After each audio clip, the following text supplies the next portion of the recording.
Fala aí, juventude. Tudo em paz com todos vocês? Espero sinceramente que sim. Professor João Filho aqui na área para a nossa continuidade na resolução comentada de provas do Enem. Lembrando a vocês que o professor João Filho pegou aqui a prova azul do Enem de 2019 e dando continuidade ao nosso bate-papo sobre as questões, a nossa conversa sobre os itens do Exame Nacional do Ensino Médio, chegamos à questão de número 14. E a questão de número 14 nos traz um poema, né? A Viagem. E aí, galera, eu já queria chamar a atenção de vocês para uma coisa, tá? Muito cuidado quando nós estivermos adentrando no universo do texto poético, no universo da poesia. Já fica logo aqui a minha dica. Se você encontrar na sua frente um poema em que há, como há nesse aqui, o que nós chamamos, tá? O que nós chamamos de verso, livre. Olha só, galera, o que nós chamamos de verso livre. Professor, o que é um verso livre? É um verso sem métrica. É um verso onde não há preocupação com a métrica. Não é um verso decassílabo, não é um verso alexandrino, não é um verso em redondilha maior de 7 sílabas ou redondilha menor de 5. É um verso onde não há métrica. Observe a diversidade de tamanhos, né? Além da presença do verso livre, eu chamo a atenção de vocês também para a presença do verso branco, tá? Além do verso livre, o verso branco. Professor, o que é um verso branco? É um verso sem rima. Então, fica ligado, galera. Verso livre não tem métrica. Verso branco não tem rima. E tanto o verso livre sem métrica como o verso branco sem rima identificam no texto traços do modernismo e da contemporaneidade, tá? Então fica ligado que eu já te passo aí uma dica simples de que este poema, só olhando para ele, olha que eu não li nada ainda, eu só olhei para ele. E ao olhar para ele, eu percebi uma irregularidade no tamanho dos versos. Eu percebi que não há preocupação em rimar a parte final de cada verso, o que denota claramente que isso aqui é um texto do modernismo para cá. Do modernismo para a pós-modernidade, para a contemporaneidade. E, naturalmente, além dessa dica do verso sem métrica, além dessa dica do verso sem rima, a linguagem mais simples, mais coloquial, mais acessível, tudo isso que foi impresso na literatura brasileira a partir da Semana de Arte Moderna de 1922, com Mário de Andrade, com Oswaldo de Andrade, com Manuel Bandeira, depois na segunda fase com Drummond, é que nasce na literatura brasileira esse gosto por uma poesia prosaica, por uma poesia que se aproxima do leitor comum, uma poesia que está próxima do cotidiano, porque não tem preocupações formais excessivas. Então, a simplicidade de linguagem, a linguagem coloquial, a despreocupação com a métrica e com a rima já apontam para a estética desse texto, que é naturalmente a estética modernista ou contemporânea, né? Ou é um texto do modernismo ou é um texto dos nossos dias atuais. Vamos lá, porque dito isso, a gente já vai aqui para o texto que diz o seguinte: que coisas devo levar nesta viagem em que partes? As cartas de navegação só servem a quem fica. Com que mapas desvendar um continente que falta? Estrangeira do teu corpo tão comum? Quantas línguas aprender para calar-me? Também quem fica procura um oriente. Também a quem fica cabe uma passagem nova. Bom, a viagem, né, que é o comando da questão, e a ausência remetem a um repertório poético tradicional, né? O tema da ausência, o tema da saudade, o tema da viagem, o tema da partida, são temas inerentes a todas as concepções poéticas. Eu posso pegar o Canção do Exílio, eu posso pegar um poema de Camões, eu posso pegar um poema lírico do Gregório de Matos lá no Barroco, e certamente posso encontrar o tema da viagem, o tema da ausência. Mas observe que o tema é universal, mas a forma com que o tema é tratado é contemporânea pelos motivos que eu acabei de lhes explicar, tá? Mas no poema, a voz lírica dialoga com essa tradição, né? Embora seja um poema contemporâneo, porque há uma linguagem mais simples, há uma preocupação menor ou nenhuma com métrica e rima, tá? Mas a voz lírica dialoga com uma tradição. Aí eu te pergunto, letra A, é por causa da saudade como uma experiência de apatia, né? Observe o que é que nós temos aqui para essa questão, tá? Ó, saudade como experiência de apatia, né? A experiência de apatia. O que é uma pessoa apática?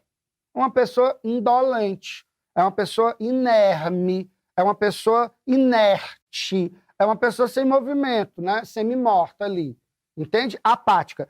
A saudade é uma experiência de empatia, porque nos aproxima do outro, nos irmana. Olha aqui a delicadeza de um prefixozinho que torna o item falso. Se eu tivesse aqui falando da saudade como uma experiência de empatia, portanto, de me aproximar do outro, né?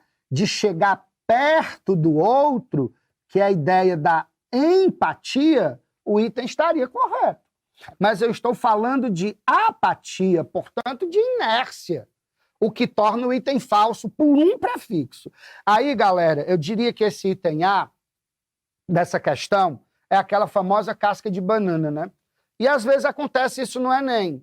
O item se torna o item falso por causa de um in, de um des, de um ex, de um não, uma pequena partícula que transforma aquele item no item contraditório. E aí eu relembro com vocês as 3 dicas, né? Os 3 erros clássicos de interpretação textual: extrapolação, redução e contradição. Esse item se torna contraditório por causa do prefixo a. Se fosse o prefixo em, o item certamente estaria correto, compreende? Bom, presença da fragmentação da identidade. Acredito que o texto não fale sobre a fragmentação da identidade, né? Fala sobre o que está aqui na continuidade do texto, que você observa aqui, ó. E a travessia insone do desconhecido e a alegria difícil da descoberta. O que levas do que fica? O que levas? Retiro?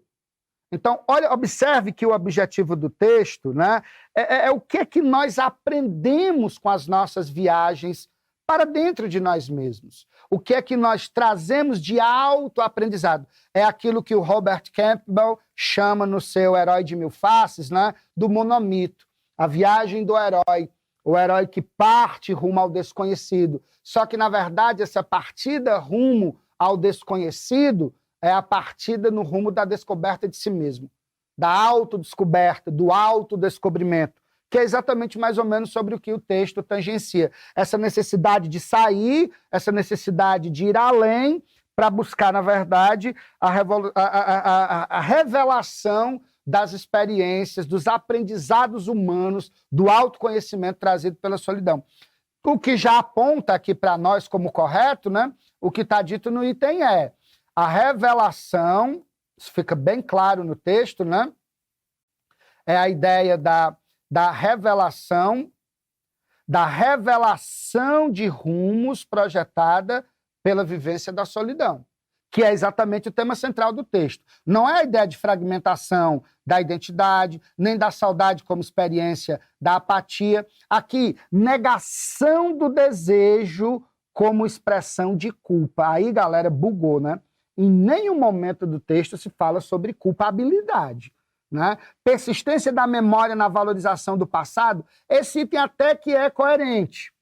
Veja bem, no Enem tem a coisa que eu digo até brincando em sala de aula. Galera, toma cuidado, porque no Enem pode acontecer de ter um item certo e de ter um item mais certo ainda. Eu não vou dizer mais certo ou mais certo ainda, eu vou dizer, tem o item coerente e tem o item correto. O item D é até coerente, porque o texto fala um pouco em persistência da memória, valorização do passado, na saudade, mas é sobretudo uma viagem. E essa viagem me leva ao encontro de mim mesmo, numa experiência de busca e conhecimento de si próprio. Portanto, a revelação de rumos que é projetada pela vivência da solidão, porque essa viagem é colocada como algo solitário. Isso fica bem claro aqui, por exemplo, na expressão travessia insone, travessia sem dormir, travessia incansável, travessia solitária, rumo ao desconhecido. E a alegria difícil da descoberta. Qual é a descoberta? A descoberta de si próprio na vivência da solidão, que é o que nos diz o item E. E aí eu aproveito, galera, reiterando a resposta da questão 14 no item E, eu reforço aquela ideia de que a interpretação do texto poético ela é muito mais delicada, né? É diferente de você interpretar um texto publicitário, é diferente de você interpretar um texto de natureza jornalística. Aqui você tem que exercitar um pouco da sensibilidade, um pouco do caráter emotivo, porque a linguagem poética ela é marcadamente subjetiva, às vezes ambígua, muitas vezes polissêmica, a palavra tem muitos significados. Então, eu diria para vocês que desse momento da prova, nós estamos diante de uma questão que exige um pouco mais do aluno. Por que é que ela exige um pouco mais do aluno? Porque nós estamos explorando a função poética da linguagem. Nós estamos explorando a polissemia, nós estamos explorando o caráter plural que a palavra pode assumir no texto poético. Então, é muito mais uma questão de exercitar a leitura, né? Pega uma antologia de poemas do Drummond, pega uma antologia de poemas do Paulo Leminski, da Hilda Hilst, da Cecília Meirelles e vá ler, né? Aqui não tem receita pronta. Professor, como é que interpreta uma poesia? Não há uma receita pronta. Você tem que estar preparado para o desafio da linguagem poética, que é plural, que é múltipla, que é oleosa, não é? Que é cheia de arabescos, de floreios, e que, portanto, pressupõe, mais que o entendimento racional, a percepção da linguagem numa dimensão sensível, que é a dimensão literária, que é a dimensão poética. Então, fica aqui a minha dica para que vocês adquiram o bom hábito de ler poemas, porque eu até digo brincando, galera, quem entende um poema entende qualquer texto.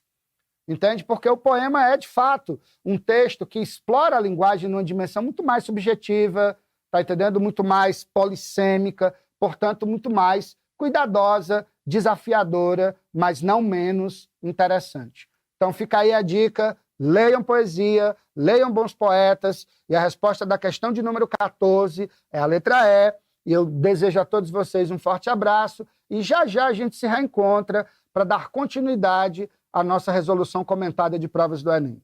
Fortíssimo abraço, meus queridos, e até já.